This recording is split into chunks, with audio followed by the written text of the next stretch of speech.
रक्षा के साथ मनुष्य के मान की रक्षा, इन दो निमित्तों के माध्यम से ईश्वर के उस परम स्थान तक पहुंचे जहां तक पहुंचना देवताओं के लिए भी मुश्किल होता है। राम जिन स्थलों पर गए, राम ने जहां जहां चरण चिन्ह छोड़े, उन सारे सुगंधित स्थलों के स्थानों पर जाकर के और राष्ट्रीय कवि संगम के माध्यम से बहुत सारी यात्राएं हुई होगी। जो यात्राएं अयोध्या से श्रीलंका, लेकिन श्रीलंका से चलकर अयोध्या तक एकमात्र यात्रा अभी तक कोई हो पाई 10,000 से ज्यादा किलोमीटर की, तो वो जिस परम साधु के नेतृत्व में प्राप्त हुई, वो श्रद्धे बाबूजी हमारे यहाँ पे विराजमान है। उन्हीं का सपना था, तो उस सपने के माध्यम से हम बहुत बड़ी वानर सेना हम लोगों की दौड़ी और वो संभव हुआ। हमने राम को नहीं देखा, लेकिन राम के चरण जिन स्थलों पर पड़े उनके दर्शन कराने का सौभाग्य हम 20-25 लोगों को प्रदान किया। ऐसे बाबूजी को मैं शत नमन करता हूँ, प्रणाम करता हूँ, वंदन करता हूँ। हमने जीवन में नहीं सोचा था कि हम वो स्थल भी देखेंगे जहाँ माता जानकी रही, वे स्थल भी देखेंगे जहाँ हनुमान जी ने अपने कर्तव्य दिखाए कृष्ण में। उन स्थलों के दर्शन 234 स्थानों पर जाना सौभाग्य की बात थी। मैं 4 पंक्तियां प्रभु श्री राम का स्मरण भी कर रहा हूँ, कोई राम कैसे होता है।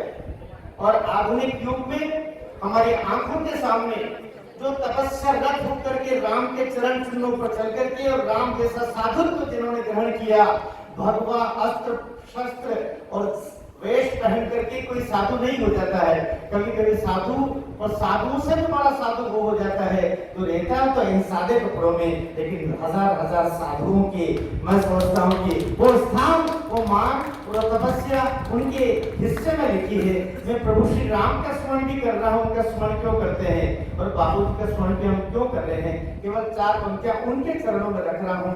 हम उनको क्यों आज अभिहित करके ये जो 75वां जन्मोत्सव है, ये अमृत महोत्सव है, वो अमृत जिसको पी करके हम अमर हो जाते हैं, लेकिन वो एक ऐसा कंचनी व्यक्तित्व, वो अमृत व्यक्तित्व जिसके स्पर्श से हम जैसे न जाने 7, 8, 10 हजार जो कवि लोग हैं, उन्होंने अमृत प्राप्त कर लिया। कविता लिखने का, संस्कार ग्रहण करने का और सनातन के लिए साहित्य में अपने को संजो करके प्राण देने के लिए भी तैयार रहने का ऐसा व्यक्तित्व हमारे सामने बैठा हुआ है। मैं 4 पंक्तियां उनके चरणों में निवेदित करता हूँ, राम का स्मरण भी करता हूँ। राम कैसे कोई बनता होगा? नमन करना जिसे चाहे सभी वह धाम बन देखो, नमन करना जिसे चाहे सभी वह धाम बन देखो। हजारों काम खींचे किंतु तुम निष्काम बन देखो। दशानन के सभी मस्तक गिरेंगे कट के धरती पर। उन चरणों की तरफ देखिए आप और मेरी पंक्तियां सुनिएगा। दशानन के सभी मस्तक गिरेंगे कट के धरती पर, के नंगो पांव 14 साल पहले राम बन देखो। नंगे पांव 14 साल पहले राम बन देखो। तो रामत्व का संपूर्ण समावेश जिनकी नस नस में, जिनकी रग रग में समाहित है, और वे पूरी वानर सेना लेकर के हम देशों के साथ में और वे मार्गदर्शन देते हुए उस रास्ते पर बढ़ा रहे हैं। इसे बाबूजी को मैं 75वें जन्मोत्सव पर आस्थान भर शुभकामनाएं देता हूँ और निवेदन करता हूँ प्रभु श्री राम से कि जब शताब्दी महोत्सव हो, 100वां साल हम मनाए, तो इससे भी ज्यादा बहुत बड़े सभागार में हम लोग मनाए। बोलिए एक साथ ऊपर हाथ करके बोलिए जय जय श्री राम।